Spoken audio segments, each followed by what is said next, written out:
University మా బిడ్డ MLA NM Srinivasa Reddy. Palamuru విశ్వవిద్యాలయం మా బిడ్డ అని మహబూబ్ నగర్ ఎమ్మెల్యే శ్రీ ఎన్ఎం శ్రీనివాసారెడ్డి అన్నారు. పాలమూరు యూనివర్సిటీలో ఈ రోజు ప్రధానమంత్రి శిక్ష ఉच्चतर అభియాన్ ప్రారంభ కార్యక్రమంలో ముఖ్య అతిథిగా స్థానిక ఎమ్మెల్యే శ్రీ ఎన్ఎం శ్రీనివాసరెడ్డి గారు పాల్గొని ప్రసంగించారు. ఈ రోజు చాలా ఘనమైన రోజు అని, ప్రతి ఒక్కరూ సంతోషించాల్సిన సందర్భమని చెప్పారు. నాడు ఉద్యమ సమయంలో పాలమూరు విశ్వవిద్యాలయం పురుడు పోసుకున్నదని, నాడు తెలంగాణ రాష్ట్రంలో తక్కువ విశ్వవిద్యాలయాలు ఉన్నందుకు మన తెలంగాణ రాష్ట్ర విద్యార్థులకు భారీగా నష్టం జరుగుతుంది అని పోరాటం చేసి మాకు కూడా విశ్వవిద్యాలయాలు కావాలని నాడు ఉద్యమం చేస్తే ఆ సమయంలో శాతవాహన విశ్వవిద్యాలయం మరియు మహాత్మా గాంధీ విశ్వవిద్యాలయంతో పాటుగా పాలమూరు విశ్వవిద్యాలయం ఏర్పాటు జరిగిందని ఆయన గుర్తు చేశారు. నాటి తెలంగాణ రాష్ట్ర ఉద్యమ సమయంలో నాటి ముఖ్యమంత్రి శ్రీ నల్లారి కిరణ్ కుమార్ రెడ్డి గారిని ఒప్పించి పాలమూరు విశ్వవిద్యాలయానికి తీసుకొచ్చి భారీగా నిధులు మంజూరు చేయడం, ఆ సమయంలో నాటి విశ్వవిద్యాలయ విద్యార్థి సంఘ సభ్యులతో సమావేశం ఏర్పాటు చేసి కిరణ్ కుమార్ రెడ్డితో పాలమూరు విశ్వవిద్యాలయంలో సభను ఏర్పాటు చేసిన విషయాన్ని ఆయన గుర్తు చేసుకున్నారు. ఆ సమయంలో నాటి ముఖ్యమంత్రి గారిని విశ్వవిద్యాలయం కోసం 14 కోట్ల రూపాయలు అడిగితే వారు 18 కోట్ల రూపాయలను ఈ పాలమూరు విశ్వవిద్యాలయానికి మంజూరు చేశారని, ఈ నిధులు మంజూరు విషయంలో నాటి రాష్ట్ర మంత్రి శ్రీమతి డికే అరుణ గారి సహకారంతో కూడా ఉంది అని ఆయన తెలిపారు. ఈనాడు ప్రధానమంత్రి శిక్ష ఉच्चतर అభియాన్ పథకానికి ఎంపిక కావడం శుభ పరిణామమని ఆయన చెప్పారు. వెనుకబడిన మన మహబూబ్ నగర్ జిల్లా ఈ రోజు రాష్ట్రంలోనే కాదు దేశంలో కూడా మన పాలమూరు విశ్వవిద్యాలయం పేరు నిలవడం విశేషమని ఆయన చెప్పారు. ఇందుకు ప్రధాన కారణం ఆయన ప్రతి ఒక్కరికి పేరు పేరున అభినందనలు తెలియజేస్తున్నారని తెలిపారు. పిసిసి ప్రెసిడెంట్ గారు ముఖ్యమంత్రి గారు చెప్పడంతో పాత కాంగ్రెస్ వాదులు, కాంగ్రెస్లో గతంలో పనిచేసి వేరే పార్టీలకు వెళ్ళిన వాళ్ళందరినీ కూడా మళ్ళీ కాంగ్రెస్ పార్టీలోకి ఆహ్వానించడం జరిగింది. అందులో భాగంగా గతంలో మన దగ్గర పోటీ చేసి ఎంపీగా బీఆర్ఎస్లో ఉన్న వాళ్ళను, ఎమ్మెల్యేలుగా మంత్రులుగా ఉన్న వాళ్ళను చాలామందిని మీరు చూస్తూ ఉన్నారు పేపర్లలో. ప్రతి జిల్లాలో పెద్ద ఎత్తున పెద్ద నాయకులు, కార్యకర్తల స్థాయి నుంచి ఎంపీ స్థాయి దాకా చేరికలు జరుగుతున్నాయి. ఇది కేవలం మహబూబ్నగర్ పట్టణానికే పరిమితం కాలే. పార్టీకి పునర్వైభవం తీసుకురావాలి, తెలంగాణను విధ్వంసం చేసి నాశనం చేసిన బీఆర్ఎస్ పార్టీని నామరూపాలు లేకుండా చేయాలి అన్న ఒకే ఒక లక్ష్యంతో, భవిష్యత్తులో కాంగ్రెస్ పార్టీ గట్టి పునాదులు ఏర్పాటు చేసుకోవాలి అన్న లక్ష్యంతో ఈ చేరికలన్నింటినీ కూడా పార్టీ ఆధ్వర్యంలో జరిగినాయి. గౌరవ పిసిసి అధ్యక్షులు, గౌరవ ముఖ్యమంత్రి వర్యులు పిసిసి అధ్యక్షుల సూచన మేరకు జరిగినాయి తప్ప ఇది ఎక్కడికక్కడ వ్యక్తిగత నిర్ణయాలు కావు. ఆదిలాబాద్ నుంచి అలంపూర్ దాకా చేరికలు జరుగుతూ ఉన్నాయి. మధ్యలో మహబూబ్ నగర్ ఎక్సెప్షన్ ఏం కాదు.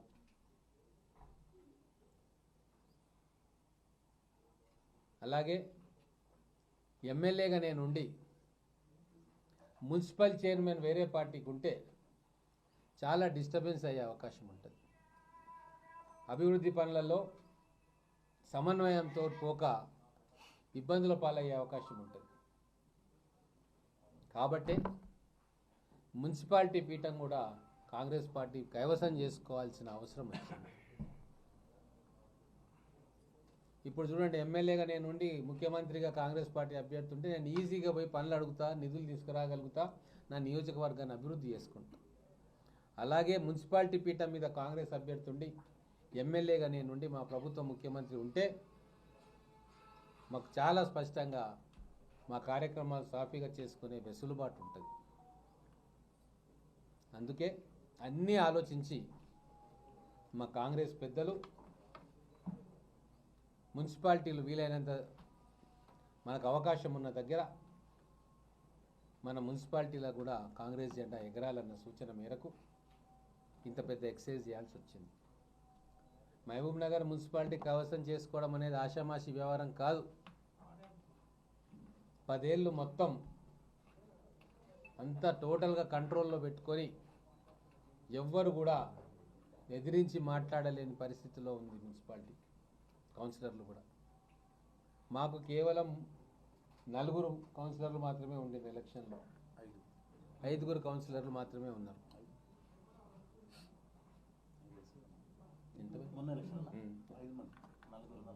ఓకే, చాలా తక్కువ సంఖ్యలో కౌన్సిలర్లు ఉన్నారు.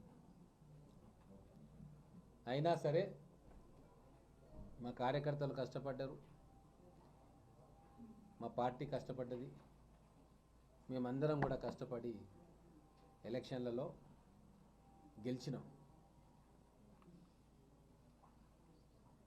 4 కౌన్సిలర్లు ఉన్న దగ్గర ఈరోజు మున్సిపాలిటీని పడగొట్టాలంటే అవిశ్వాస తీర్మానం పెట్టడానికి 2/3 మెంబర్స్ కోరం ఉండాలి. ఆ కోరం లేకుండా చేసి అవిశ్వాస తీర్మానం ఫెయిల్ చేయడానికి రకరకాల ఎత్తులు బీఆర్ఎస్ పార్టీ చేసింది. అయినా సరే ఇచ్చిన మాట ప్రకారం కౌన్సిలర్లు అందరూ కూడా రకరకాల పార్టీల్లో ఇండిపెండెంట్గా గెలిచిన వాళ్ళు మున్సిపాలిటీ బీఆర్ఎస్కు ఉండకూడదు, ఇంకా ఒక ప్రజాస్వామ్య పాలన మహబూబ్నగర్లో రావాలి అన్న ఒక బలమైన కోరికతోటి ఎన్ని ఒత్తిళ్ళు వచ్చినా ఎంత ప్రలోభాలకు గురి చేసినా వాళ్ళందరూ కూడా నిలబడి సాధ్యమే కాదనుకున్న అవిశ్వాస తీర్మానాన్ని వాళ్ళ మద్దతుతోటి మేము సాధించుకున్నాం. ఇది మొత్తం తెలంగాణలో బిగ్గెస్ట్ మున్సిపాలిటీ, ఇది one of the biggest municipality. మిగతావన్నీ కార్పొరేషన్స్ అయిపోయినాయి. ఈ మున్సిపాలిటీలో కాంగ్రెస్ జెండా ఎగరడం అనేది మొత్తం తెలంగాణ వ్యాప్తంగా కాంగ్రెస్ బలోపేతానికి ఇది దోహదపడ్డది.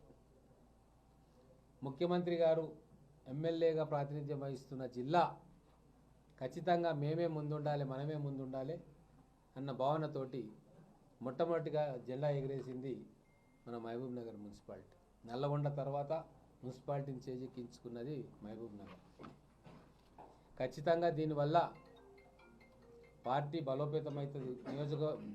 పట్టణంలోనే కాదు, నియోజకవర్గంలోనే కాదు, జిల్లాలోనే కాదు, తెలంగాణ యావత్తు కూడా మహబూబ్నగర్ మున్సిపాలిటీ కాంగ్రెస్ కైవసం చేసుకోవడం అనేది ఒక పెద్ద చర్చ. దాని తర్వాత చాలా జాయినింగ్స్ తెలంగాణ వ్యాప్తంగా పెరిగినాయి. ఎన్నో మున్సిపాలిటీల్లో కాంగ్రెస్ పార్టీ బలం పెరిగింది. ఇతర నియోజకవర్గాల్లో, గ్రామీణ ప్రాంతాల్లో కూడా నాయకులు వచ్చి చేరుతూ ఉన్నారు.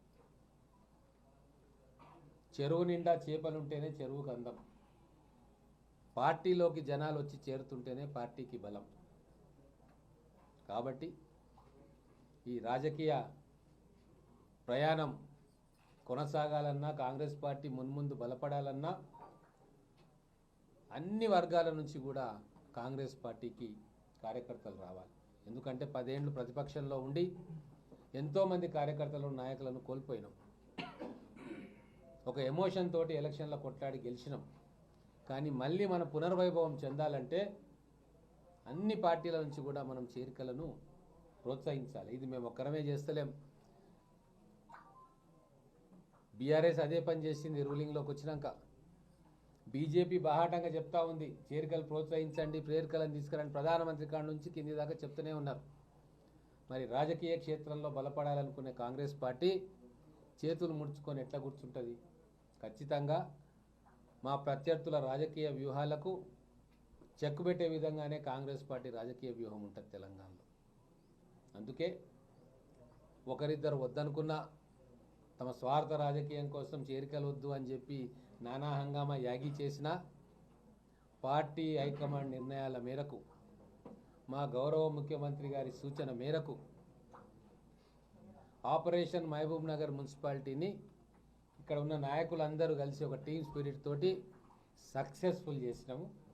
దీనివల్ల పార్టీకి మంచి పేరు వచ్చింది, పార్టీ బలం కూడా పెరిగింది. కాబట్టి పత్రికాముఖంగా మీ అందరికీ చెప్తా ఉన్నా, గతంలో వేరే పార్టీలో ఉన్న వాళ్ళు ఇక్కడ ఉన్న కౌన్సిలర్లే కావచ్చు, అక్కడ ఆ పార్టీ విధానం బట్టి వేరే పార్టీ మీద విమర్శ చేస్తారు. అది సహజం రాజకీయాల్లో. అవన్నీ కూడా పార్టీ మారిన రోజే అవన్నీ కూడా పక్కన పడిపోతాయి. ఇక్కడ మన పార్టీకి వచ్చిన తర్వాత ఖచ్చితంగా అవతల పార్టీ మీద అంతే ఘాటుగా విమర్శలు చేస్తారు. ఇది రాజకీయ ప్రవృత్తి, రాజకీయ నైజం. పాలిటిక్స్ అలాగే ఉంటాయి. మనమేం ఆకాశం నుంచి ఏం ఊడిపడం. దానికి ఏ పార్టీ కూడా అతీతం కాదు. ఎవరో కొంతమంది బీఆర్ఎస్ పార్టీలో ఉన్నప్పుడు మన పార్టీ మీదనో, నా మీదనో, ఇంకొకరి మీదనో విమర్శ చేశారన్న సాకు చెప్పుకొని పార్టీని అస్తవ్యస్తం చేసే ప్రయత్నం చేస్తే పార్టీ క్షమించదు. అంతెందుకు నేను ఉదాహరణ చెప్తా. మునుగోడు ఎన్నికల్లో కాంగ్రెస్ పార్టీ ఇద్దరు టాప్ నాయకులు రాజగోపాల్ రెడ్డి గారు, రేవంత్ రెడ్డి గారు అప్పటి పరిస్థితులకు అనుగుణంగా ఒకరు బీజేపీ తరఫున పదునైన విమర్శలు చేశారు కాంగ్రెస్ పార్టీ మీద. కాంగ్రెస్ పీసీసీ అధ్యక్షుడిగా రేవంత్ రెడ్డి గారు పదునైన విమర్శలు భారతీయ జనతా పార్టీ క్యాండిడేట్ అయిన రాజగోపాల్ రెడ్డి గారి మీద కూడా చేశారు. అప్పుడు అక్కడ యుద్ధం గెలవాలని చెప్పి రెండు పార్టీలు పోటీ పడుతున్నప్పుడు ఏ చిన్న అవకాశం కూడా వదులుకోవాలని రాజకీయ పార్టీలు కానీ నాయకులు కానీ చూడరు. ఇది అత్యంత సహజమైన పరిణామం రాజకీయాల్లో. రాజకీయం అర్థం కాని వాళ్ళు, చిన్న మనసుతో ఆలోచించే వాళ్లకు దాన్ని ఒక ఇష్యూగా చేసుకొని ఏమో చేద్దామని అనుకుంటే అది వాళ్ళ కర్మ, వాళ్ళ ఇష్టం. అంత పెద్ద నాయకులే తీవ్రంగా విమర్శలు చేసుకున్న వాళ్ళే ఈరోజు కేసీఆర్ను ఓడగొట్టడానికి ఒకటే పార్టీ జెండా కింద నిలబడి రేవంత్ రెడ్డి గారే మా నాయకుడు, మా ముఖ్యమంత్రి గారు అని చెప్పి రాజగోపాల్ రెడ్డి గారు అసెంబ్లీలో సాక్షిగా బీఆర్ఎస్ మీద ఎదురుదాడి చేస్తూ ఉన్నారు. అది మనం చూస్తూ ఉన్నాం. ఇక వాళ్ళు చేస్తున్న దాన్ని మన పార్టీ హైకమాండ్ దాన్ని అది చూసుకుంటూ కూడా ఇక్కడ మళ్ళీ గొంగట్లో ఎంటికలు ఏరడం అనేది మూర్ఖత్వానికి చిహ్నం. మీడియా మిత్రులకు నమస్కారం.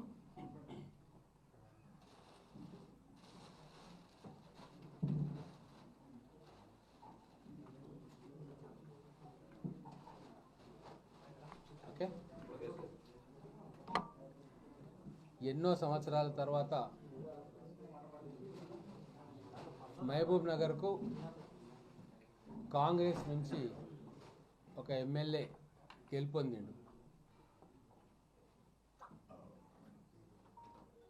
గెలిచిన తర్వాత పార్టీ బలోపేతం కొరకు తెలంగాణలో బీఆర్ఎస్ పార్టీని కనుమరుగు చేసే ప్రయత్నాల్లో భాగంగా మా గౌరవ ముఖ్యమంత్రి వర్యులు పీసీసీ ప్రెసిడెంట్ అయిన రేవంత్ రెడ్డి గారి సూచన మేరకు తెలంగాణలో అన్ని జిల్లాల్లో కూడా మున్సిపాలిటీలను కాంగ్రెస్ పార్టీ కైవసం చేసుకునే కార్యక్రమం దిగ్విజయంగా జరిగింది. చాలామంది కాంగ్రెస్ పార్టీలో ఉన్న వాళ్ళే అప్పుడు బీఆర్ఎస్ పార్టీ ఒత్తిళ్లకో, బెదిరింపులకో, అక్రమ కేసులకు భయపడో చాలామంది బీఆర్ఎస్ పార్టీకి వెళ్ళిపోయింది. కానీ వాళ్ళ మనసంతా కూడా కాంగ్రెస్ పార్టీ మీదనే ఉన్నది. గత్యంతరం లేని పరిస్థితుల్లో వాళ్ళందరూ అక్కడనే ఉన్నారు.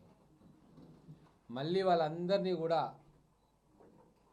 ఆహ్వానించమని మా గౌరవ పీసీసీ ప్రెసిడెంట్ గారు, ముఖ్యమంత్రి గారు చెప్పడంతో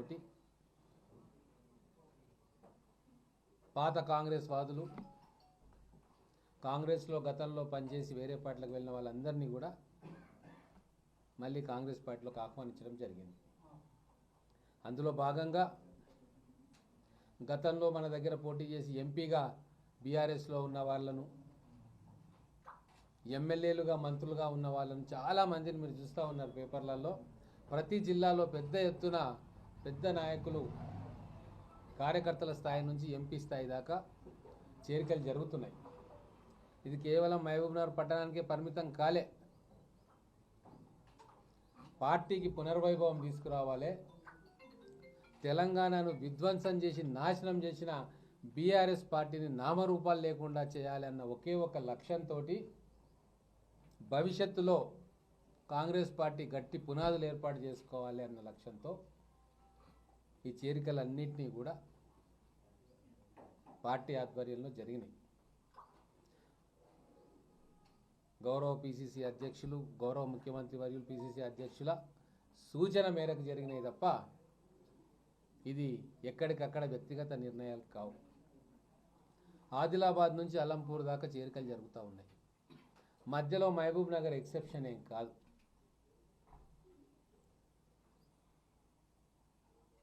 అలాగే ఎమ్మెల్యేగా నేనుండి మున్సిపల్ చైర్మన్ వేరే పార్టీకి ఉంటే చాలా డిస్టర్బెన్స్ అయ్యే అవకాశం ఉంటుంది. అభివృద్ధి పనులలో సమన్వయంతో పోక ఇబ్బందుల పాలయ్యే అవకాశం ఉంటుంది. కాబట్టి మున్సిపాలిటీ పీఠం కూడా కాంగ్రెస్ పార్టీ కైవసం చేసుకోవాల్సిన అవసరం వచ్చింది.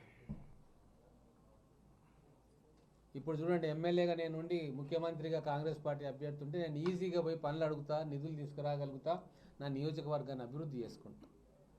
అలాగే మున్సిపాలిటీ పీఠం మీద కాంగ్రెస్ అభ్యర్థి ఉండి ఎమ్మెల్యేగా నేనుండి మా ప్రభుత్వ ముఖ్యమంత్రి ఉంటే మాకు చాలా స్పష్టంగా మా కార్యక్రమాలు సాఫీగా చేసుకునే వెసులుబాటు ఉంటుంది. అందుకే అన్నీ ఆలోచించి మా కాంగ్రెస్ పెద్దలు మున్సిపాలిటీలు వీలైనంత మనకు అవకాశం ఉన్న దగ్గర మన మున్సిపాలిటీలో కూడా కాంగ్రెస్ జెండా ఎగరాలన్న సూచన మేరకు ఇంత పెద్ద ఎక్సైజ్ చేయాల్సి వచ్చింది. మహబూబ్ నగర్ మున్సిపాలిటీ కైవసం చేసుకోవడం అనేది ఆషామాషి వ్యవహారం కాదు. 10 ఏళ్ళు మొత్తం అంతా టోటల్గా కంట్రోల్లో పెట్టుకొని ఎవ్వరు కూడా ఎదిరించి మాట్లాడలేని పరిస్థితిలో ఉంది మున్సిపాలిటీ కౌన్సిలర్లు కూడా. మాకు కేవలం 4 కౌన్సిలర్లు మాత్రమే ఉండేది ఎలక్షన్లో, 5 కౌన్సిలర్లు మాత్రమే ఉన్నారు.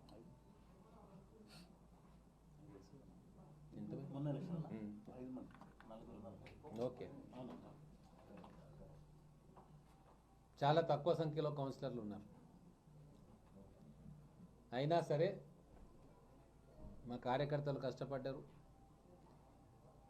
మా పార్టీ కష్టపడ్డది, మేమందరం కూడా కష్టపడి ఎలక్షన్లలో గెలిచినాం. 4 కౌన్సిలర్లు ఉన్న దగ్గర ఈరోజు మున్సిపాలిటీని పడగొట్టాలంటే అవిశ్వాస తీర్మానం పెట్టడానికి 2/3 మెంబర్స్ కోరం ఉండాలి. ఆ కోరం లేకుండా చేసి అవిశ్వాస తీర్మానం ఫెయిల్ చేయడానికి రకరకాల ఎత్తులు బీఆర్ఎస్ పార్టీ చేసింది. అయినా సరే ఇచ్చిన మాట ప్రకారం కౌన్సిలర్లు అందరూ కూడా రకరకాల పార్టీల్లో ఇండిపెండెంట్గా గెలిచిన వాళ్ళు మున్సిపాలిటీ బీఆర్ఎస్కు ఉండకూడదు, ఇంకా ఒక ప్రజాస్వామ్య పాలన మహబూబ్నగర్లో రావాలి అన్న ఒక బలమైన కోరికతోటి ఎన్ని ఒత్తిళ్ళు వచ్చినా, ఎంత ప్రలోభాలకు గురి చేసినా వాళ్ళందరూ కూడా నిలబడి సాధ్యమే కాదనుకున్న అవిశ్వాస తీర్మానాన్ని వాళ్ళ మద్దతుతోటి మేము సాధించుకున్నాం. ఇది మొత్తం తెలంగాణలో బిగ్గెస్ట్ మున్సిపాలిటీ, ఇది one of the biggest municipality. మిగతావన్నీ కార్పొరేషన్స్ అయిపోయినాయి. ఈ మున్సిపాలిటీలో కాంగ్రెస్ జెండా ఎగరడం అనేది మొత్తం తెలంగాణ వ్యాప్తంగా కాంగ్రెస్ బలోపేతానికి ఇది దోహదపడ్డది. ముఖ్యమంత్రి గారు ఎమ్మెల్యేగా ప్రాతినిధ్యం వహిస్తున్న జిల్లా ఖచ్చితంగా మేమే ముందుండాలి, మనమే ముందుండాలి అన్న భావనతోటి మొట్టమొదటిగా జెండా ఎగరేసింది మన మహబూబ్ నగర్ మున్సిపాలిటీ. నల్లగొండ తర్వాత మున్సిపాలిటీని చేజిక్కించుకున్నది మహబూబ్ నగర్. ఖచ్చితంగా దీనివల్ల పార్టీ బలోపేతమవుతుంది. పట్టణంలోనే కాదు, నియోజకవర్గంలోనే కాదు, జిల్లాలోనే కాదు, తెలంగాణ యావత్తు కూడా మహబూబ్ నగర్ మున్సిపాలిటీ కాంగ్రెస్ కైవసం చేసుకోవడం అనేది ఒక పెద్ద చర్చ. దాని తర్వాత చాలా జాయినింగ్స్ తెలంగాణ వ్యాప్తంగా పెరిగినాయి. ఎన్నో మున్సిపాలిటీల్లో కాంగ్రెస్ పార్టీ బలం పెరిగింది. ఇతర నియోజకవర్గాల్లో, గ్రామీణ ప్రాంతాల్లో కూడా నాయకులు వచ్చి చేరుతూ ఉన్నారు. చెరువు నిండా చేపలుంటేనే చెరువుకు అందం. పార్టీలోకి జనాలు వచ్చి చేరుతుంటేనే పార్టీకి బలం. కాబట్టి ఈ రాజకీయ ప్రయాణం కొనసాగాలన్నా, కాంగ్రెస్ పార్టీ మున్ముందు బలపడాలన్నా అన్ని వర్గాల నుంచి కూడా కాంగ్రెస్ పార్టీకి కార్యకర్తలు రావాలి. ఎందుకంటే 10 ఏళ్ళు ప్రతిపక్షంలో ఉండి ఎంతోమంది కార్యకర్తలను, నాయకులను కోల్పోయినాం. ఒక ఎమోషన్ తోటి ఎలక్షన్లో కొట్లాడి గెలిచినాం.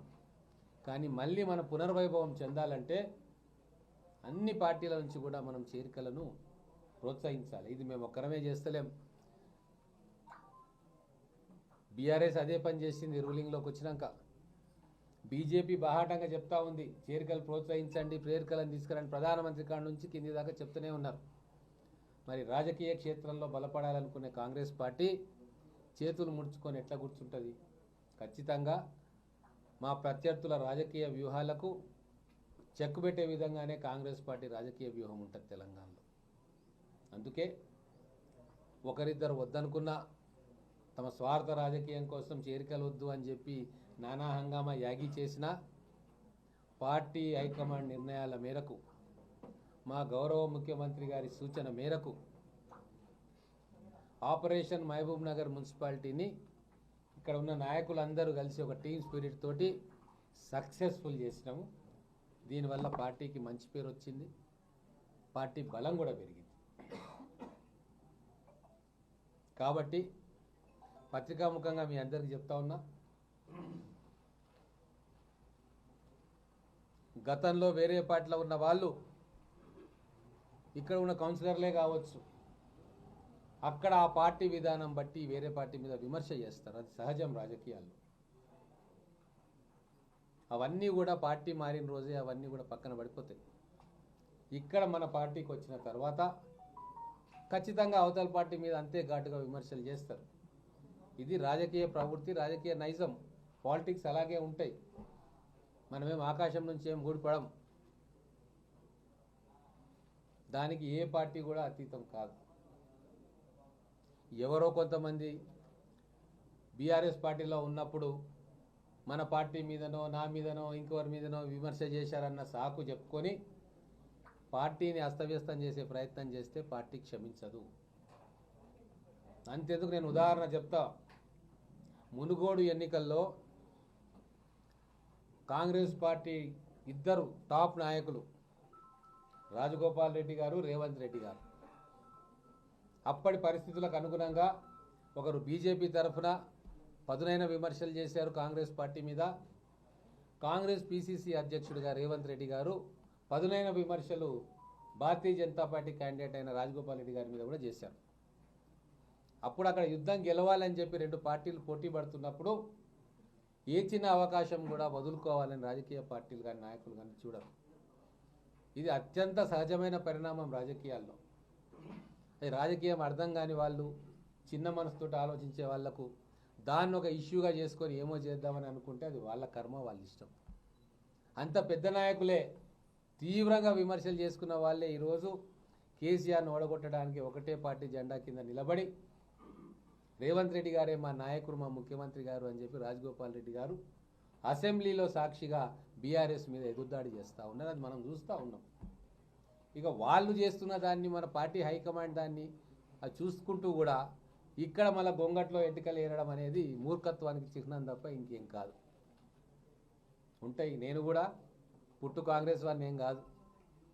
తెలంగాణ ఉద్యమంలో టీఆర్ఎస్ పార్టీ పెట్టినవన్నీ కేసీఆర్ తోటి విభేదించి బయటకు వచ్చి విమర్శలు చేసిన టీఆర్ఎస్ పార్టీ మీద, సాక్షాత్తు కేసీఆర్ గారి మీద కూడా విమర్శలు చేసిన.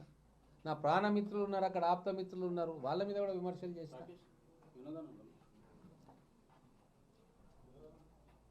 అంత మాత్రం చేత ఇప్పుడు అక్కడ విమర్శ చేసినావు కాబట్టి ఇప్పుడు ఎట్లా ఉన్నావు అనడానికి వీలు లేదు.